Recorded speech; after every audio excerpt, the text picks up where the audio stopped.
अगला टॉपिक है परिवार नियोजन या जन्म नियंत्रण, फैमिली प्लानिंग और बर्थ कंट्रोल।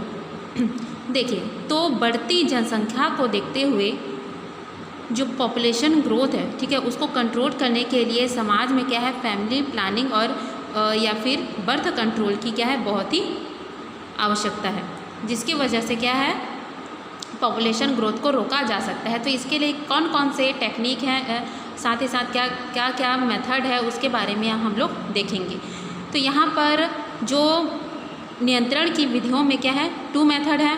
फर्स्ट क्या है, एक है नेचुरल और एक है आर्टिफिशियल या फिर वैज्ञानिक विधियाँ जिसको बोल सकते हो, ठीक है।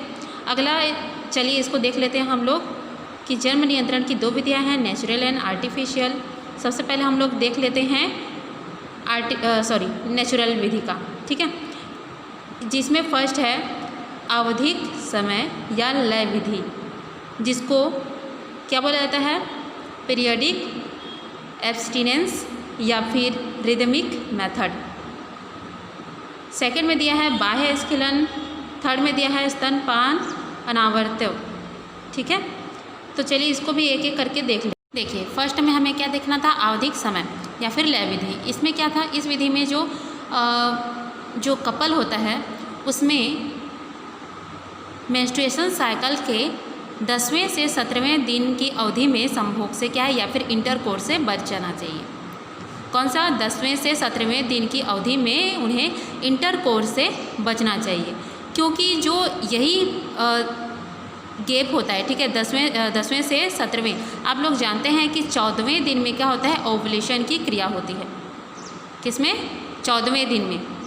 तो 14वें दिन इसी के बीच में आएगा, 10 से 17वें दिन के बीच के दिन में ही आएगा 14वां दिन, जिसमें ओवुलेशन की क्रिया होनी है।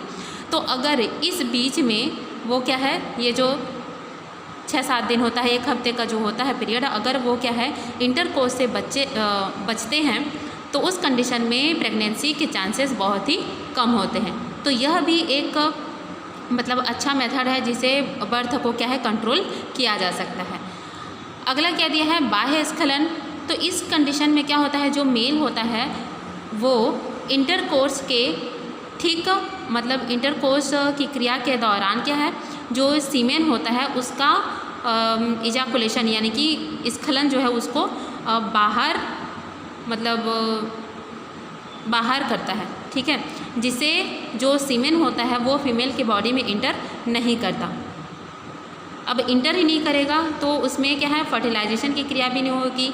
अब फर्टिलाइजेशन नहीं होगा तो प्रेग्नेंट भी वह लेडी नहीं हो सकती।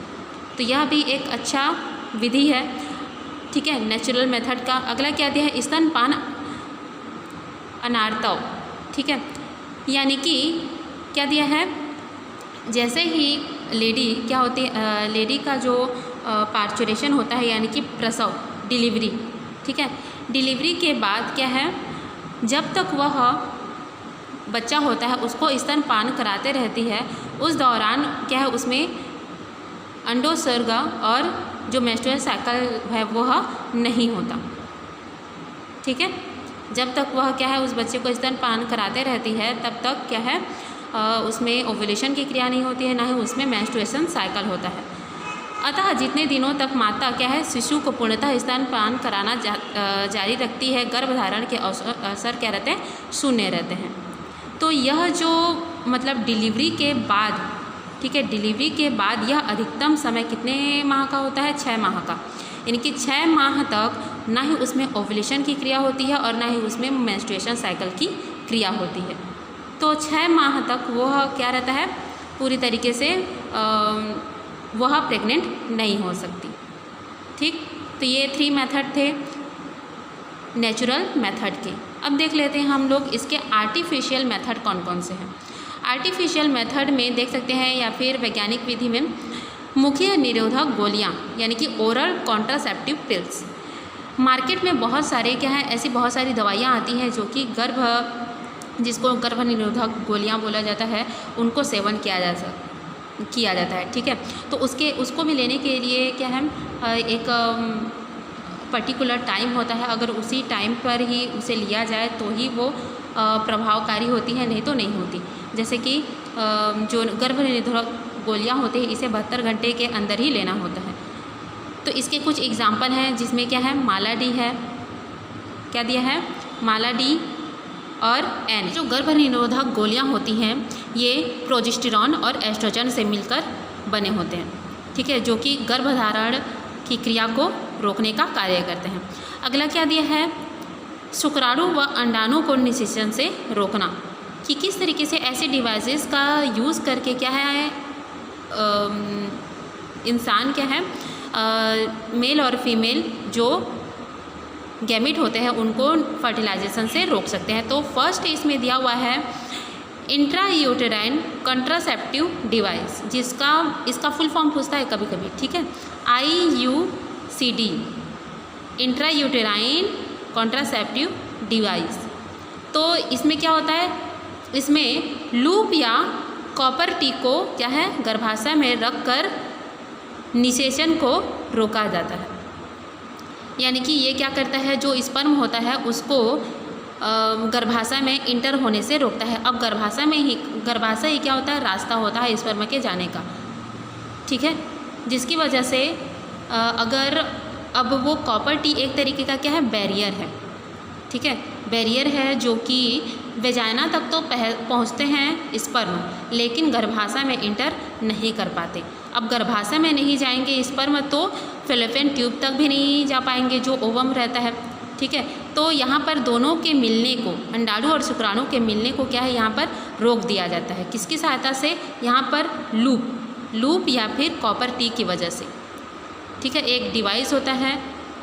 देखिए यहाँ पर जो इंट्रायूटेराइन डिवाइस होता है इसको सामान्यतः कॉपर टी बोला जाता है क्योंकि ये कॉपर से बना होता है, ठीक।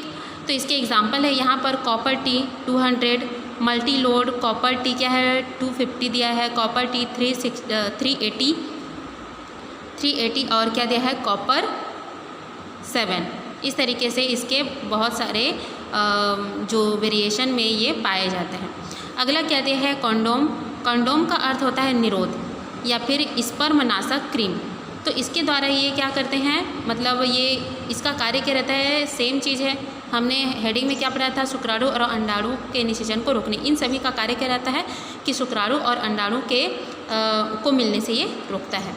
देखिए तो यहाँ पर कंडोम क्या करता है, जो स्पर्म और ओवम रहता है उसके मिलने को रोका जाता है, जिससे उनमें क्या है मतलब फर्टिलाइजेशन की क्रिया नहीं हो पाती। तो ये अभी तक केवल क्या है मेल्स यूज़ कर रहे थे, लेकिन मार्केट में क्या है फीमेल के लिए भी कंडोम अवेलेबल हो गए हैं जिसका उपयोग वो भी कर सकते हैं।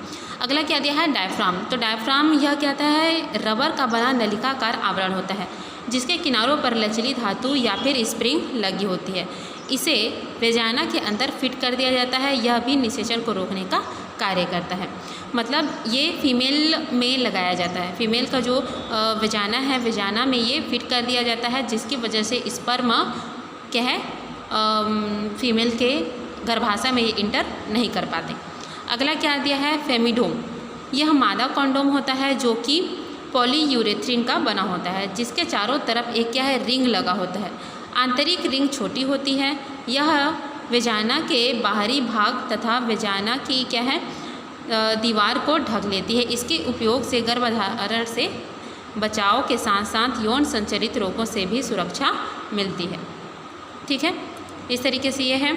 अगला क्या दिया है, वैसेक्टोमी। इम्पॉर्टेंट है ये वैसेक्टोमी और ट्यूबेक्टोमी। वैसेक्टोमी क्या होता है, ये एक तरीके का सर्जरी है, ठीक है। सर्जरी में क्या होता है, सर्जरी द्वारा पुरुष की जो वास यानी कि शुक्र नलिका जिसको बोला जाता है, ठीक है, वास डिफरेंशिया, ठीक है, वास डिफरेंशिया को क्या है काट कर बांध दिया जाता है। इस तरीके से आप लोग देख सकते हो यहाँ पर, यहाँ इसमें आपको स्पष्ट पता नहीं चलेगा, एक और हम लोग डायग्राम देखेंगे। देखिए तो यहाँ पर इनकी जो शुक्राणु नलिका होती है उसे काट कर बांध दिया जाता है, जिससे टेस्टिस में शुक्राणु तो बनते हैं लेकिन शुक्राणु नलिका जो उनका एक क्या है ब्रिज है, अब वो ब्रिज टूट गया है, ठीक है, जिसको काट कर बांध दिया गया है, तो उसके द्वारा वो नहीं जा सकते। अब नहीं जाएंगे तो क्या है जो इंटरकोर्स के दौरान फीमेल के बॉडी में भी स्पर्म इंटर नहीं होंगे। ठीक है, बात समझ में आ रही होगी आप लोग को शायद। तो इस तरीके से यह भी एक टेक्निक है, अच्छा टेक्निक है जो कि गर्भधारण से बचा जा सकता है। अगला क्या दिया है, ट्यूबेक्टोमी। इसमें जो फीमेल होती है उसकी फैलोपियन ट्यूब को काट कर बांध दिया जाता है, जिससे जो ओवम बनता है अब वो फैलोपियन ट्यूब तक नहीं आ सकता। ठीक है, फैलोपियन ट्यूब में नहीं आ सकता, और साथ ही साथ अगर मान लीजिए स्पर्म फैलोपियन ट्यूब के आधे भाग तक भी आता है तो वहाँ पर ओवम न होने के कारण फर्टिलाइजेशन की क्रिया भी नहीं हो पाएगी। साथ ही साथ स्पर्म भी कुछ दिनों के बाद मर जाएगा। ठीक है, तो इस तरीके से है। चलिए इसको डायग्राम के द्वारा भी थोड़ा देख लेते हैं। देखिए इस डायग्राम से स्पष्ट है, यह है वेसेक्टोमी का। वेसेक्टोमी में ये क्या है, टेस्टिस। टेस्टिस से क्या निकले रहते हैं, वास इफ्रेंसिया और वास डिफरेंशिया। तो वास इफ्रेंसिया और डिफरेंशिया का जो ये कनेक्शन होता है इसको काट दिया जाता है, इसीलिए इसको वेसेक्टोमी बोला जाता है। ठीक है, इस तरीके से ये काट दिया जाता है। अब यहाँ पर टेस्टिस पे स्पर्म बन तो रहे हैं, लेकिन वो इधर जा पाएंगे कि आगे नहीं जा पाएंगे। अगला क्या दिया है, ट्यूबेक्टोमी। ट्यूबेक्टोमी यानी कि ट्यूब, यहाँ पर ट्यूब के समान आकृति किसकी होती है, फैलोपियन ट्यूब की। तो फैलोपियन ट्यूब को आप लोग देख सकते हो यहाँ पर कि किस तरीके से ये काट दिया गया है, काट कर इन दोनों को बांध दिया गया है। ठीक है, तो इस तरीके से ये दोनों की सर्जरी कर दी जाती है। अगला क्या दिया है, जन्म नियंत्रण का एक और प्रभावी तरीका है, जिसमें हार्मोनल युक्त एक पैकेट मादा के शरीर की त्वचा के नीचे ऑपरेशन के द्वारा क्या है, स्थापित कर दिया जाता है। इस पैकेट से रिस्क हार्मोन जो ब्लड सर्कुलेशन में क्या है वो मिलता रहता है और गर्भधारण को रोकता रहता है। गर्भधारण की इच्छा होने पर इस पैकेट को क्या है, मामूली ऑपरेशन द्वारा निकाल दिया जाता है। आजकल पुरुषों में हार्मोन युक्त पैकेट स्थापित किया जाता है जो शुक्राणुओं के निर्माण को क्या है, रोकता है, लेकिन यह अभी प्रचलन में नहीं है। ठीक है, अगला क्या दिया है, इसमें चिकित्सीय गर्भ समापन यानी कि medical termination of pregnancy, MTP, ये भी इम्पोर्टेंट है। ठीक है, MTP medical termination of pregnancy, इसमें किस तरीके से होगा देख सकते हो। वैज्ञानिक रूप से अबॉर्शन कराकर भी जनसंख्या नियंत्रण किया जा सकता है। शासकीय चिकित्सालयों में इसकी मुक्त व्यवस्था उपलब्ध है, लेकिन बार बार गर्भपात करवाना स्वास्थ्य के लिए क्या है, हानिकारक होता है। इस कारण गर्भधारण को रोकना ही सबसे सही विधि है।